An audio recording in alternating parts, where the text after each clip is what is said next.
So vandag is ons in Handelinge, die laaste gedeelte van Handelinge 15 en dan gaan ons oorgaan in Handelinge 16 in. So daar's die skrif wat ons deur gaan werk vandag op die bord. As julle merke wil maak in julle Bybel is julle welkom, maar hy sal elke nou en dan sal daai skrif opkom net om julle 'n idee te gee waar julle plek kan hou.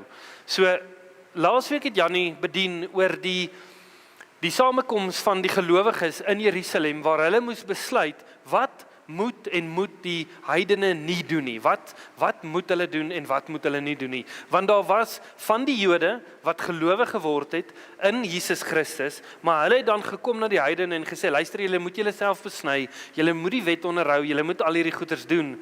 En toe die apostels bymekaar kom, toe sê hulle, dit is goed vir ons en die Heilige Gees om nie 'n groter las op julle te sit as wat dit was wat hulle dan oorgebedien het nie.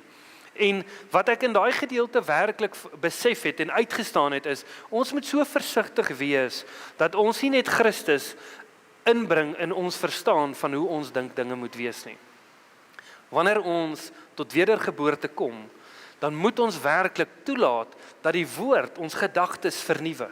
Dat die woord ons gedagtes, wat ons dink, hoe God is, wat God is, hoe hy funksioneer, al daai goeters agterlos en sê, Here, wat sê u woord? Hoe funksioneer u? Wat sê u is u karakter?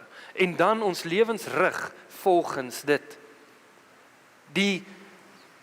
Jesus sê, jy gaan jou kruis moet opneem en my volg. Elkeen van ons, as ons 'n wedergebore Christen is, moet ons kruis opneem en hom volg. Dit beteken, jy gaan sekere goeders moet los. Jy gaan alles moet los wat jou terughou en jou kruis vat en die Here volg. Jy moet die pad saam met die Here stap. Hy is ons goeie herder. Hy is die ene wat ons vooruit gaan en ons moet na sy stem luister en hom volg. Nou, vandag gaan ons kyk na Paulus en Barnabas, waar hulle nou tyd gespandeer het weer in Antioch, waar hulle mense bemoedig het, waar hulle gepreek het, waar hulle bedien het, en toe kom Paulus op 'n plek wat hy vir Barnabas sê, dis tyd vir ons om weer terug te gaan, daar waar ons die evangelie verkondig het, en die mense gaan stig en bemoedig, waar ons die evangelie gedeel het, en hulle het toe in 'n risie bietjie betrokke geraak. Nou, ek wil hê julle moet twee termes in gedagte hou, soos wat ons hierdie gedeelte deurwerk. Die ene is God se toegelate wil en God se perfekte wil. En ek gaan nou 'n bietjie meer uitbrei oor dit, maar hou daai twee terme net in gedagte, God se perfekte wil en God se toegelate wil. So kom ons lees Handelinge 15 vanaf vers 36.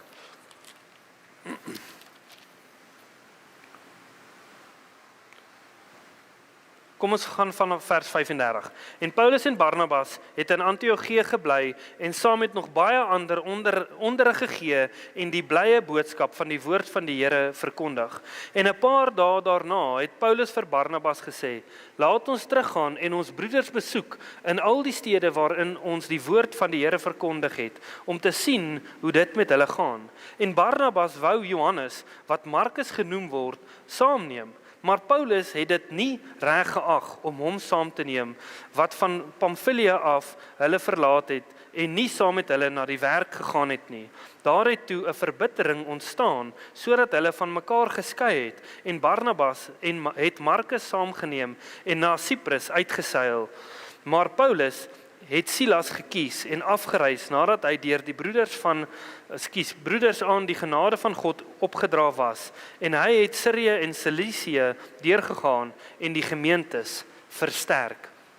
So ons sien hierso, toe Paulus sê, dis tyd dat ons moet gaan, sê Barnabas, ek wil graag vir Markus saamvat. Nou julle kan onthou, in die eerste gedeelte, wat ons, die eerste sendingsreis van Paulus, lees ons dat Markus saamgegaan het. Paulus en Barnabas was afgesonder, maar Markus het ook saamgegaan. Maar hy was nie lank saam met hulle nie, toe kies hy om terug te gaan Jerusalem toe. En dit het 'n bietjie konflik nou hier begin veroorsaak. Soveel so, dat Paulus sê, nee, Markus gaan nie saam met ons nie. Nou, interessant, hoekom wou Paulus nie dat Markus saam met hulle gaan nie? Ons sien nie in die skrif enige rede wat gegee word, hoekom hy nie wou gehad het, hy moes saamgaan nie. Ons sien dat dit te doen het met die feit dat hy hulle gelos het in die eerste sendingsreis, maar hoekom Markus hulle gelos het en wat daaraan gaan sien ons glad nie. Die rede word nie vir ons gegee nie. En dis vir my eintlik so kosbaar dat daar nie 'n rede gegee word nie. Want vandag nog sit medegelowiges om 'n tafel en ons kan partykeer nie altyd saamstem oor alles nie.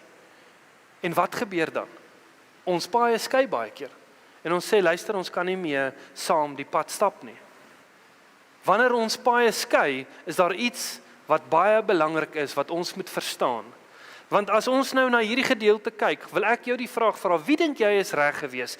Barnabas of Paulus?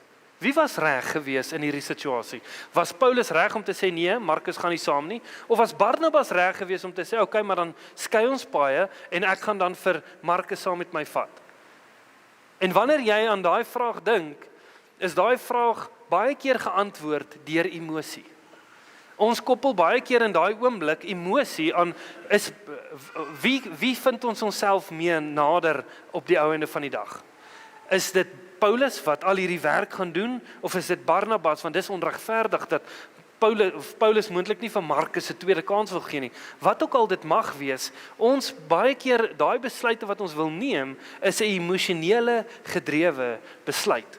Ek wil vir jou vandag sê, daar is altyd twee kante aan 'n storie, en dan is daar die waarheid.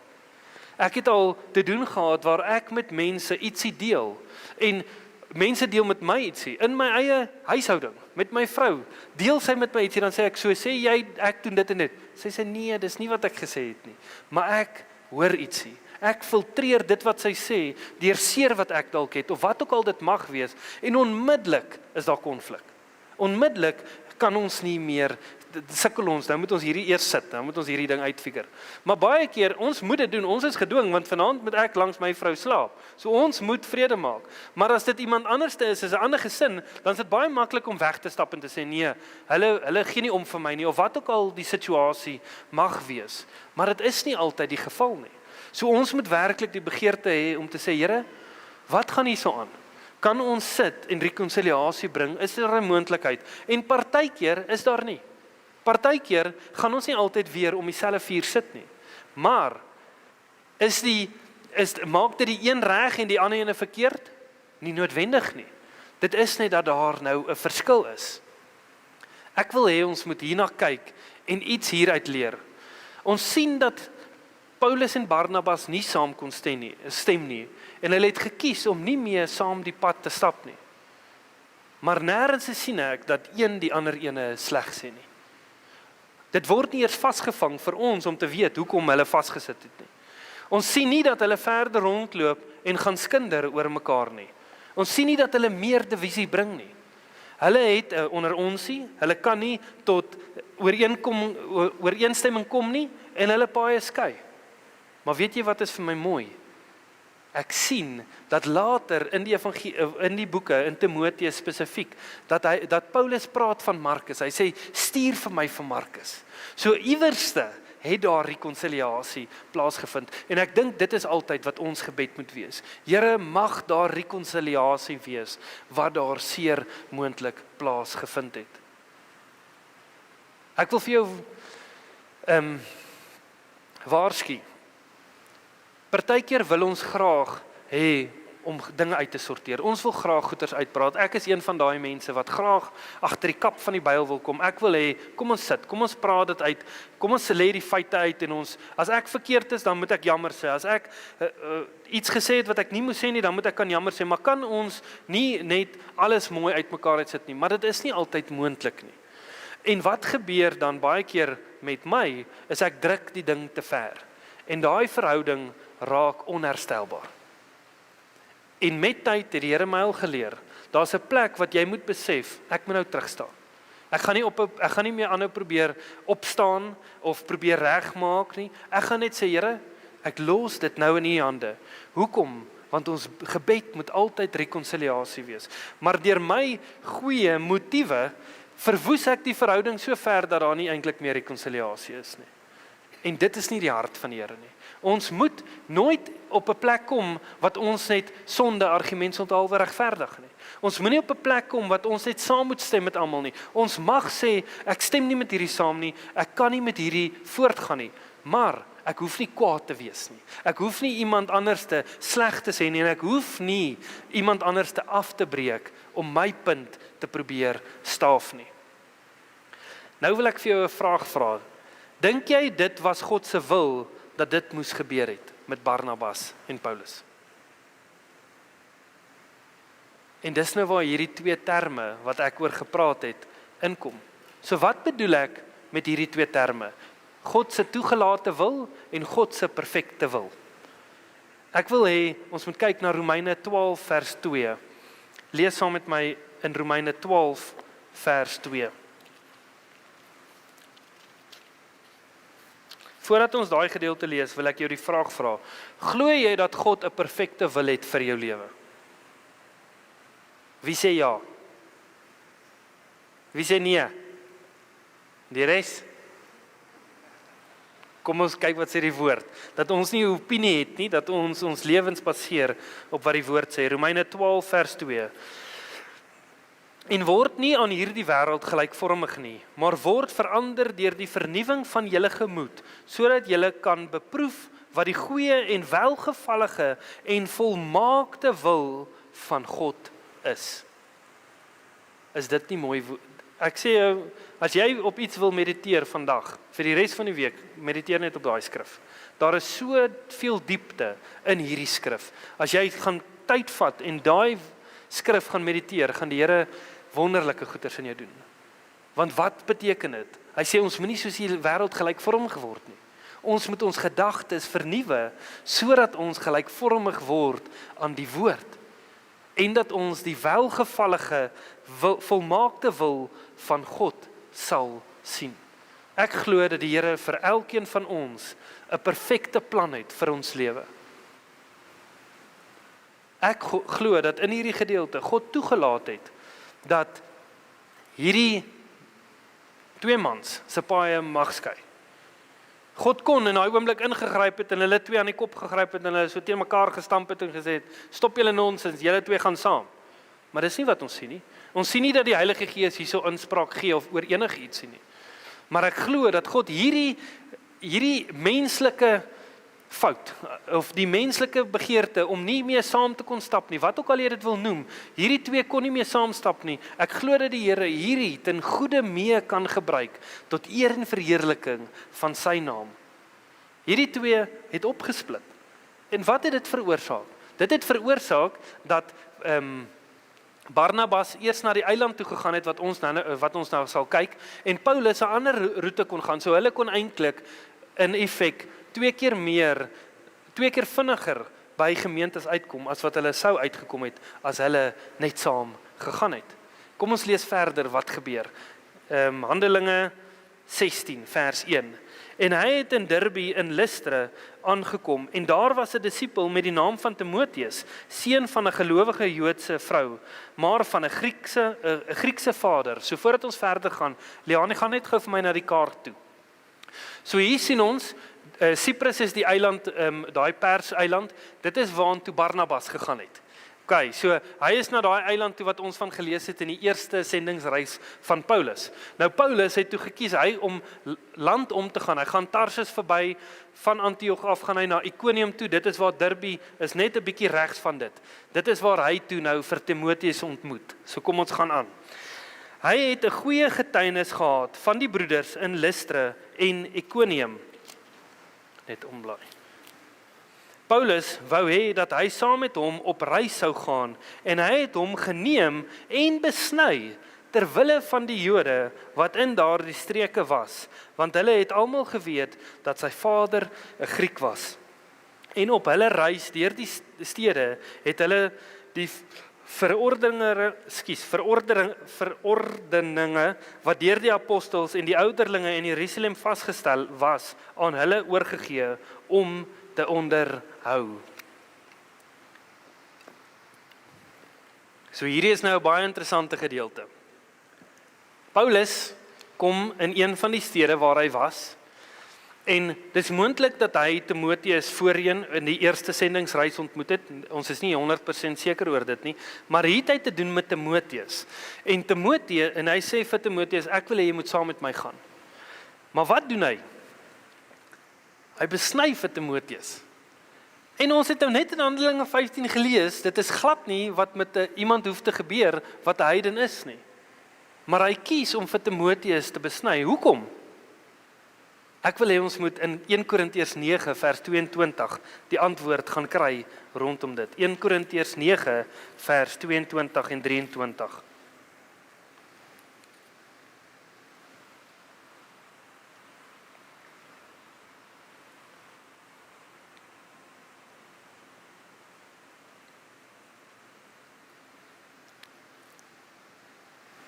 Okay, 22.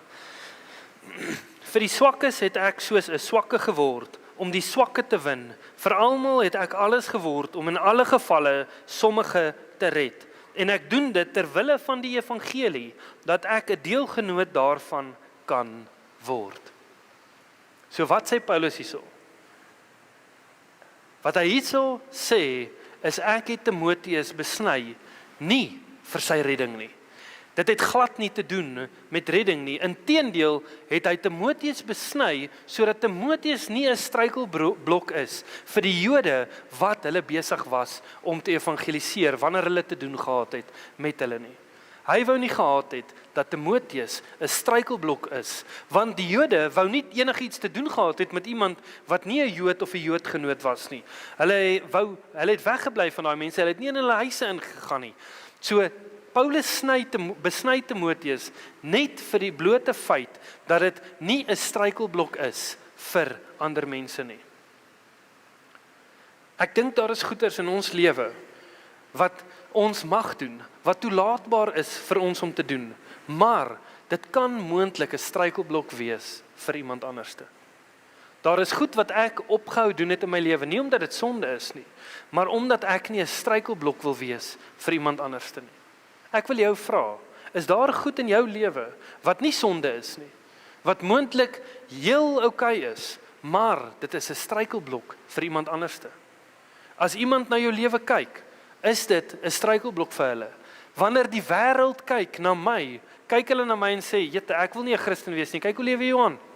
Kyk wat doen hy. Daar's niks anders aan hom as aan my eintlik nie." Nee, ek wil nie 'n struikelblok wees vir iemand wat tot redding moet kom nie, wat geloof in Jesus Christus moet hê nie. Hoe lyk dit vir elkeen van ons? Want elkeen van ons sal die Here iets anders te oortuig. Die Here sal iets in jou uitwys wat jy dalk nie moet doen nie, iets iewerste waar jy nie moet gaan nie, of wat ook al dit moet wees, wat net vir mense wys dat jy werklik Jesus volg. Ek het al die getuienis gedeel wat ek wou 'n drone 2 jaar terug wou ek 'n drone gekoop het en ek regverdig hierdie drone links en regs. Kyk, maar in my hart weet ek iets is ek moet nie. Ek het die drone gekoop en hy daag by my huis op en so 2 dae wat dit vat vir hierdie drone om by die huis aan te kom, besef ek daar's geen rede hoekom ek nie die drone mag hê nie. Ek wil die drone gebruik om footage te neem vir die kerk en allerlei dinge. Ek oortuig myself goed van hierdie ding. En toe die drone by die huis kom, toe besef ek moet hom nie eers oopmaak nie. Ek het hom net so teruggestuur. En ek het nie geweet hoekom. Hoekom mag ek hom nie hê nie? Hoekom moet ek hom nie hê nie? Maar ek het 'n onrustigheid in my hart ervaar rondom dit. En ek het net gekies om nie daai stemmetjie, daai gevoel wat ek het, stil te maak nie en te sê, "Oké Here, dan weet ek nie. Dan stuur ek hom terug. Ek weet nie hoe werk dit nie, maar U is in beheer en ek wil U wil doen in alles wat ek doen." Kom ons lees verder in vers 6. En hulle het deur die land Frigie en Galasië gegaan omdat die Heilige Gees hulle verhinder het om in Asië die woord te verkondig. En toe hulle by Misië kom, het hulle probeer om na Bitinië te gaan, maar die Gees het hulle nie dit toegelaat nie. So het hulle dan Misië verbygegaan en na Troas afgekom. En Paulus het 'n gesig in die nag gesien, daar staan 'n Macedoniër wat hom smeek en sê, "Kom oor na Macedonië en help ons." En toe hy die gesig gesien het, het ons dadelik probeer om na Macedonië te gaan, omdat ons versekerd was dat die Here ons geroep het om die evangelie aan hulle te verkondig. Die is 'n baie interessante gedeelte en dit skakel so mooi in by die vraag die 2 terme wat ek oor gepraat het, God se perfekte wil en God se toegelate wil. Ons sien dat Paulus 2 keer verhinder word om die evangelie te gaan verkondig in Asië en in Bithynië. So kyk op die kaart, sal jy sien, Asië is nou daai rooi gedeelte wat hulle nou ombeweeg het. En hulle kon nie daarin gegaan het om die evangelie te verkondig nie, en hulle wou toe boontoe gegaan het, na Bithynië toe. En daar stop die Heilige Gees hulle ook en sê, luister, julle moenie daarin gaan nie. En hulle bevind hulle self daarso by Troas. Dis die heel linkerkantste gedeelte van daai rooi kaart, van die rooi gedeelte. Dis waar hulle self bevind en dit is waar hy die visioen gekry het. Nou, hoekom mag Paulus nie daarin gegaan het nie? Nêrens sien ons hoekom hy dit nie mag gedoen het nie. Mag daai mense nie gered word nie? 2 keer verhinder die Heilige Gees hulle om soontoe te gaan. Paulus was dan besig om niks verkeerd te doen nie. Inteendeel, hy was besig om die evangelie te verkondig en hy het in elke area probeer ingaan wat dit moontlik was, maar die Heilige Gees verhinder hom om daarin te gaan. Ek wil vir jou sê, daar is partykeer redes hoekom God nie goed in jou lewe wil toelaat nie. En jy gaan dalk nie eers weet wat daai antwoord is nou op aarde nie. Ek weet nie wie van julle het al beleef dat jy beplan om 'n sekere tyd te ry of 'n sekere ding te gaan doen en net niks wil uitwerk nie. Dit wil net nie, maak nie saak wat jy probeer nie, dis asof die dinge net nie in plek wil val nie. En wat doen ons dan baie keer? Ons wil daai ding ryp druk. Ons gaan hierdie ding reg kry. Ek maak nie saak, come hell or high water, ek gaan dit doen. Maar wat as dit die Heilige Gees is wat jou net vir 'n oomblik wil stil laat staan? As jy 2 sekondes later ry by die huis, is daar 'n moontlikheid dat jy nie in 'n ongeluk gekom het nie. Dat jy net op die regte tyd nie daar was toe 2 karre moontlik in mekaar sou vasry nie. Ons weet nie hoe die Here werk nie. En ek dink ons bid baie keer, Here beskerm my. Help my deur vandag. En dan werk dinge net nie uit nie. Maar ons weet nie hoekom nie. Ek dink ons gaan eendag in die ewigheid kom en die Here gaan vir ons wys. Daai dag toe jy so frustreerd was omdat dinge nie wou uitwerk nie. Ek het jou beskerm van hierdie. Ek het jou moontlik beskerm van daai. Ek en jy moet partykeer net eerder kies om nie net aan te hou probeer nie, net om stil te staan en te sê, Here, wat gaan hier so aan? Hoekom wil hierdie nie uitwerk nie? Moet ek dit nou doen? Moet ek dit nie nou doen nie? En net toelaat dat die Here jou lei in sy weë en nie in jou planne nie. Kan jy die Here werklik vertrou om jou te lei? Wanneer dinge nie wil uitwerk soos wat jy dink dit moet uitwerk nie, kan jy die Here vertrou om jou in dit te lei? Partykeer gaan hy jou verhinder om iets te doen, want hy weet dit kan jou moontlik seermaak. Hy weet dit kan moontlik iemand anders te seermaak, en hy weet dit is nie moontlik die plan wat hy vir jou het nie. 'n Goeie voorbeeld van dit is die storie van koning Saul. En ek gaan dit nie soontoe blaai nie, maar in 1 Samuel 8 kom die Israeliete na Samuel toe en hulle sê, ons soek 'n koning soos die ander nasies rondom ons. En Samuel se hart is seer oor dit. En God sê vir hom, hoekom is jy hart seer, Samuel? Hulle het nie jou verstoot nie, hulle het my as koning verstoot. En hy sê, gee vir hulle 'n koning, maar waarsku hulle wat gaan gebeur as hulle 'n koning oor hulle het. En julle kan dit gaan lees, en ek wil net die laaste gedeelte vir julle lees. Julle hoef nie soontoe te blaai nie, maar ek wil dit net lees vir julle in 1 Samuel 8 aan die einde. Nadat Samuel hulle waarsku van alles wat gaan gebeur met hulle, wat hierdie koning gaan doen, sê hulle hierdie woorde nog steeds. 1 Samuel 8, hou net gevas.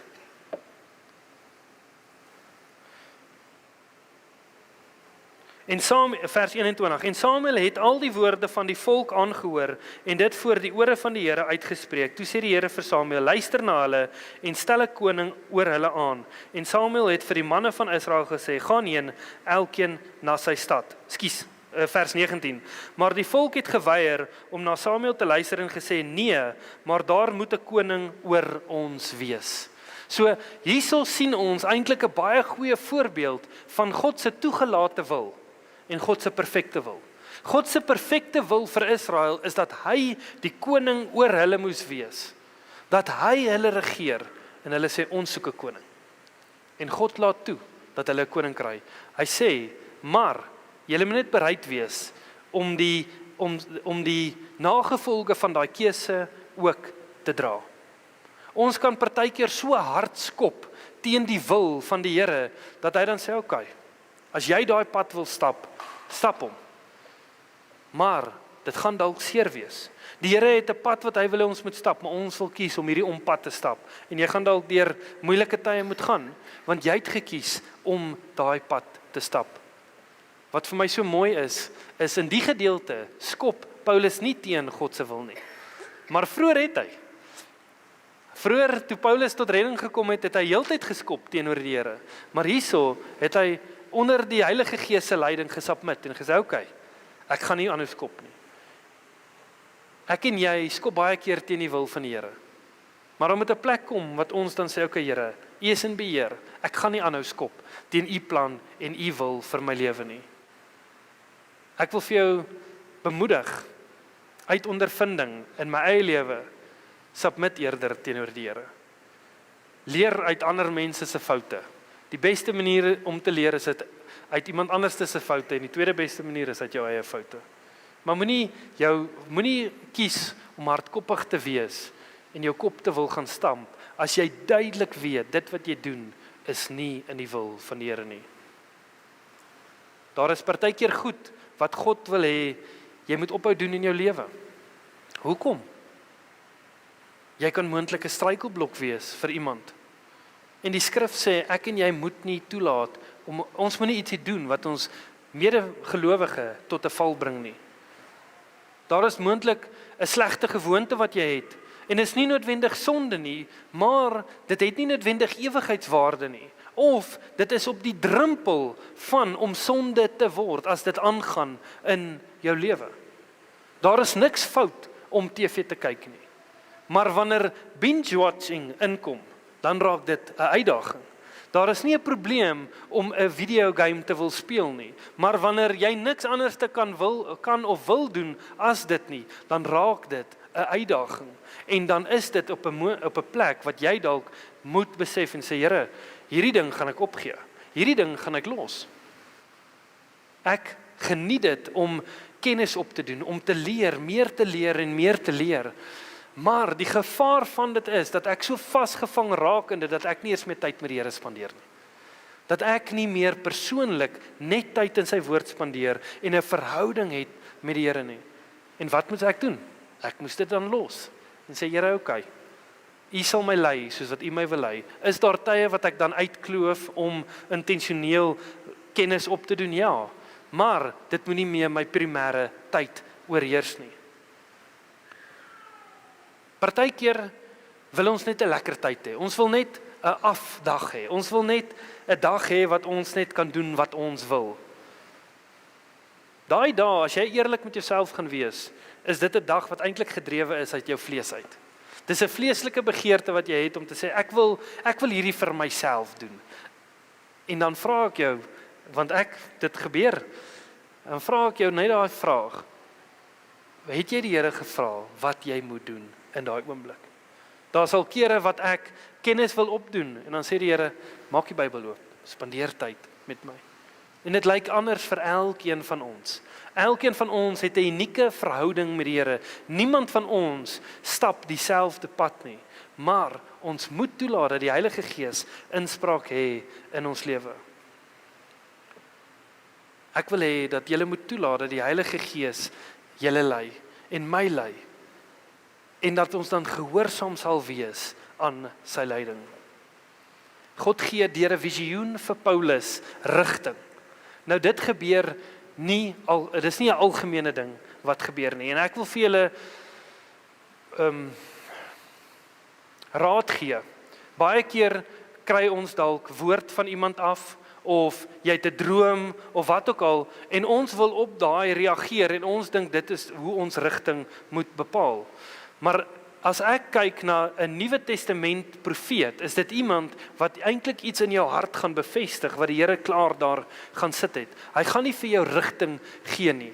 Ons moet baie versigtig wees dat ons 'n droom of 'n visioen of 'n woord kry van iemand af, maar is teenstrydig met die woord. Ons moet dit altyd gaan meet aan die woord, want wat sê Jesus? Hy sê ek gaan die Heilige Gees stuur en hy gaan vir julle alles sê wat ek gesê het. Die Heilige Gees gaan nooit teen die woord van God gaan nie. Ons moet ons lewens op dit bou. Kom ons lees verder wat staan daar in Handelinge 16 vanaf vers 11 tot 15. En terwyl ons op pad was na die is ek nou al daar, is ons daar, nee? So,